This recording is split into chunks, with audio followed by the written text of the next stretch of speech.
शहबाज शरीफ और Donald Trump जो है ना, उनका स्टेटस एक हो गया। अब आप पूछेंगे वो कैसे? वो कहते हैं जनाब कि डोनाल्ड ट्रंप जो है वो अमेरिका का 47th सदर बना है, और जो शहबाज शरीफ साहब हैं वो 47 फार्म के ऊपर वज़ीर आज़म बने हैं। तो हुई ना बात एक ही।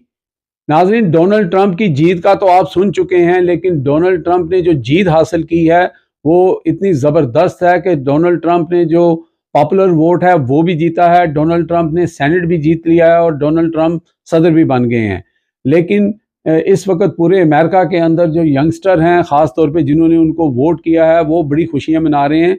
दूसरी तरफ पाकिस्तान में सुना है नून लीग वाले भी खुशियां मना रहे हैं। अब आप कह रहे होंगे कि नहीं भाई मैं गलत कह रहा हूँ, पीटीआई वाले मना रहे हैं, क्योंकि पीटीआई वालों को लगता ये है कि डोनाल्ड ट्रंप के आने के बाद उनके लिए जो ये मुश्किलें हैं ये आसान हो जाएंगी और चीज़ें चेंज होंगी। होना भी ऐसे ही चाहिए, क्योंकि बाइडन एडमिनिस्ट्रेशन जो थी वो पर्सनल हुई थी इमरान खान और पीटीआई के साथ, और उनकी छतर छाया के अंदर ये सारे मजालिम पीटीआई के साथ हो रहे थे। लेकिन नून लीग क्यों खुश हो रही थी उसका हम आगे चल के आपको बताते हैं। लेकिन डोनाल्ड ट्रंप ने अपनी स्पीच के अंदर एक लफ्ज़ यूज़ किया, उन्होंने कहा कि सेनेट जो है वो भी हमारे कब्ज़े में आ गया है। इसका मतलब आप समझ जाएं, वो सेनेट ही था जिन्होंने जो है करारदाद एक पास की थी, जो पाकिस्तान में मजालिम हो रहे थे, जो इलेक्शन रिगिंग हुई, वो सारे मामला। तो यहाँ से आप बात समझें। अब आते हैं नून लीग की तरफ।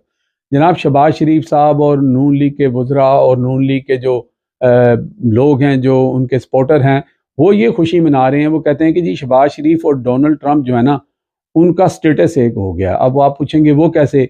वो कहते हैं जनाब कि डोनाल्ड ट्रंप जो है वो अमेरिका का 47th सदर बना है, और जो शहबाज शरीफ साहब हैं वो 47 फार्म के ऊपर वज़ीर आज़म बने हैं। तो हुई ना बात एक ही। तो वो ये बात कर रहे हैं। दूसरी तरफ जो पीटीआई वाले हैं वो कहते हैं अगर ये बात है तो फिर हमारा भी जो है डोनाल्ड ट्रंप के साथ जो है वो सेम स्टेटस है, क्योंकि इससे पहले 45वां सदर बना था डोनाल्ड ट्रंप, और हम 45 फॉर्म के ऊपर जीते हुए लोग हैं।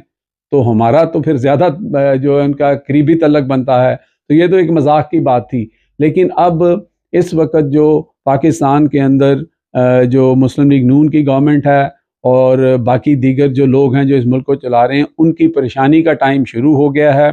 और आप आने वाले दिनों में देखेंगे, देखें लोग यहाँ पर ये आपको कहते हुए सुनाई देंगे कि नहीं जी डोनाल्ड ट्रंप का क्या लेना देना, डोनाल्ड ट्रंप क्या कर सकता है, ये हमारा मुल्क है।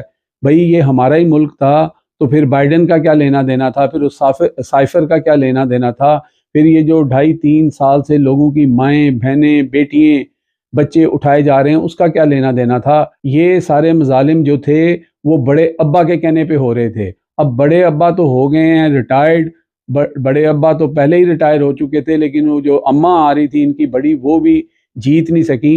तो इसका फ़र्क ज़रूर पड़ेगा, क्योंकि डोनाल्ड ट्रंप ने अपनी आज की स्पीच में कहा है कि वो किसी तरह की भी जो जंगें हो रही हैं उनको रोकेंगे।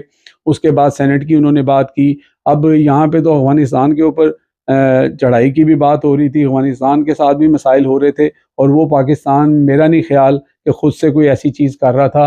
वो प्रेशर भी जो था वो जो है अमेरिकन की तरफ से ही होगा। लेकिन चलें, इस लेवल तक तो जो पॉलिसीज़ हैं वैसे चेंज नहीं होती। लेकिन जब डोनाल्ड ट्रंप ये कह रहा है कि मैं जंग चाहता ही नहीं, मैं टेबल पे बैठ के बात करूँगा, तो फिर जंग क्यों कर होगी।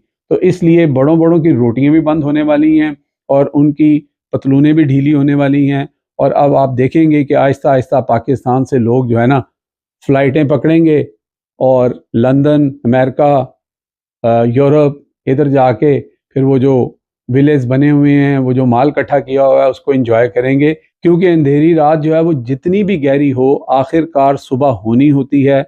अगर आज डोनाल्ड ट्रंप, जिसको मुसलमानों ने वोट दिए, जिनको पाकिस्तानियों ने वोट दिए, जिनको दीगर लोगों ने भी वोट दिए जो वहाँ पे एथनिक लोग हैं, तो उनका वादा उनसे यही था कि वो किसी के मामले में दखल नहीं देंगे, वो किसी दूसरे मुल्क की जंग में इन्वॉल्व नहीं होंगे, और वो कोई ऐसा काम नहीं करेंगे। वो सिर्फ अमेरिका को ठीक करने के लिए, अमेरिका की बेहतरी के लिए काम करेंगे। तो जो शख्स ऐसी सोच रखता है, इसका मतलब है कि वो दूसरे के मसले में टांग नहीं अड़ाएगा, और अगर हमारे मसले में टांग नहीं अड़ाई जाएगी तो हमारा मुल्क भी ठीक हो जाएगा। दूसरी बात यह है कि इन लोगों को पैसे लेने के लिए वहाँ जाना पड़ता है, इन्वेस्टमेंट लेने के लिए वहाँ जाना पड़ता है।